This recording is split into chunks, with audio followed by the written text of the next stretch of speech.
जी बिस्मिल्लाहिर्रहमानिर्रहीम। स्टूडेंट्स, मैं हूँ हसन हबीब आबिद और हमारा आज का टॉपिक है फाइनल अकाउंट। फाइनल अकाउंट में बैलेंस शीट किस तरह से प्रिपेयर की जाती है।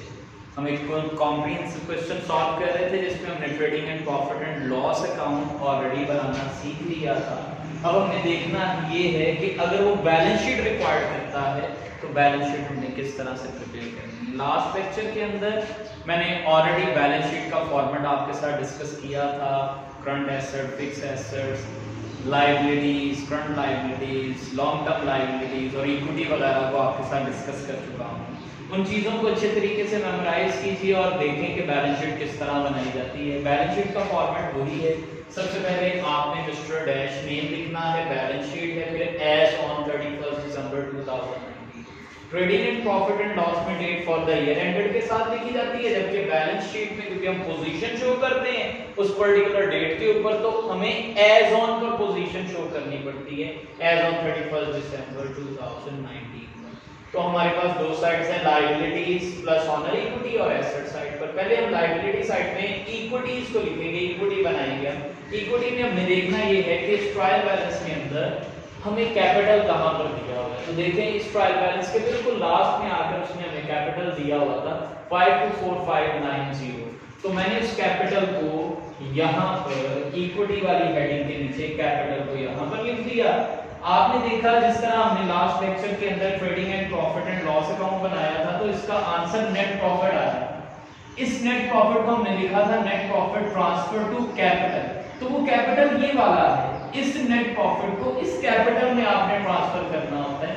अगर नेट लॉस आता है इस तरफ तो उसको भी यहीं पर ट्रांसफर करते हैं, लेकिन फर्क ये है कि नेट प्रॉफिट जाकर इक्विटी को इंक्रीज कर देता है, इसलिए मैंने नेट प्रॉफिट को जाकर कैपिटल में ऐड कर दिया।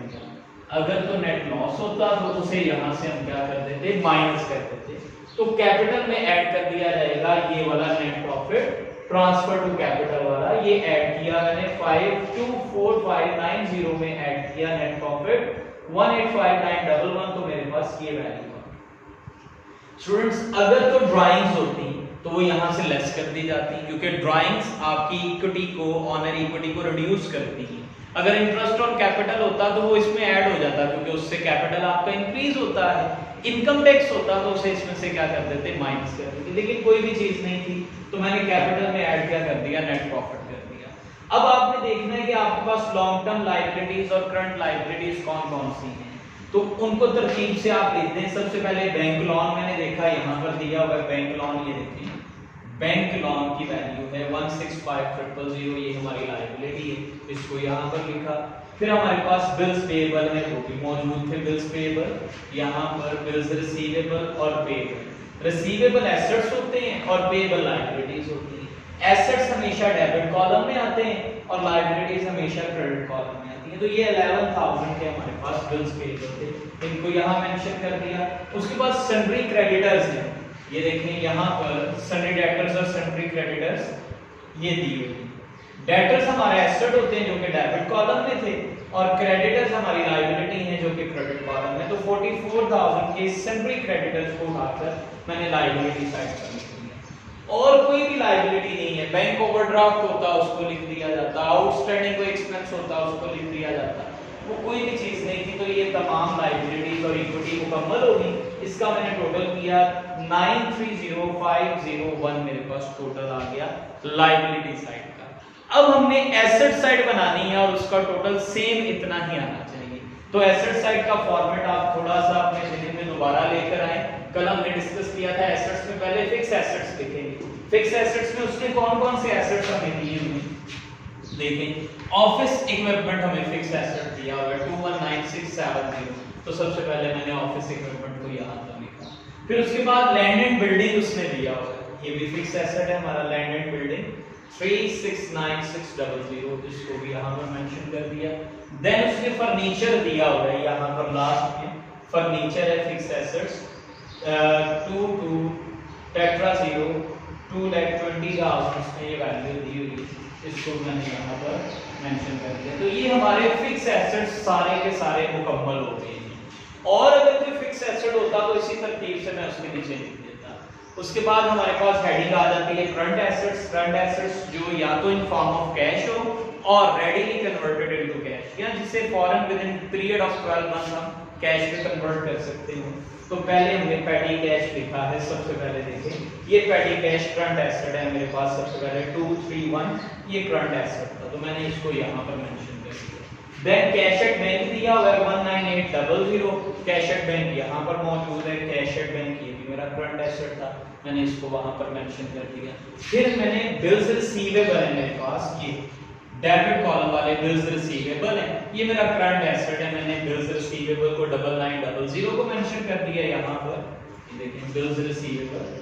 फिर आ गया सन्ड्री डेटर्स, हमारे पास करंट एसेट्स होते हैं यहाँ पर सन्ड्री डेटर्स और क्रेडिटर। डेबिट कॉलम वाले डेटर्स हैं, क्रेडिट कॉलम वाली हमारे पास लायबिलिटीज हैं, क्रेडिटर्स हैं, वो पहले लिख लिए थे, अब डेटर्स हैं हमारा एसेट्स 49500, मैंने इनको यहाँ पर मेंशन कर दिया।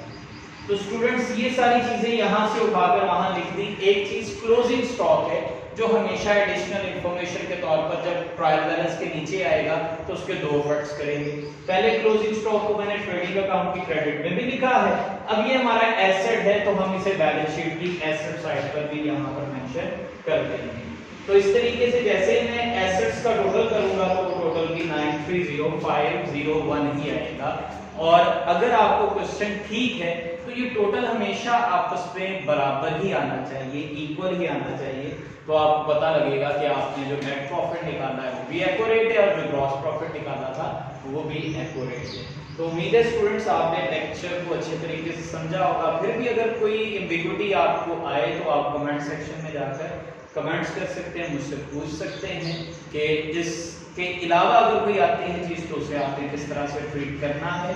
नेक्स्ट लेक्चर के अंदर हमने इसको अटैच करना है एडजस्टमेंट्स के साथ। एडजस्टमेंट जब मिलती है फाइनल अकाउंट के साथ तो एक्चुअल सवाल क्वेश्चन तब बनता है adjustments and there effects on final account.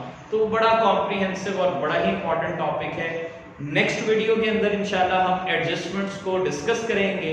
हमारे चैनल को आप सब्सक्राइब अगर ऑलरेडी कर चुके हैं तो ठीक है, नहीं किया तो इसे फिर से एक दफ़ा सब्सक्राइब कर दीजिए, इसके बेल आइकन को प्रेस कर दें ताकि अगले लेक्चर की जो वीडियो है उसकी नोटिफिकेशन आप तक पहुंच सके। Thank you very much.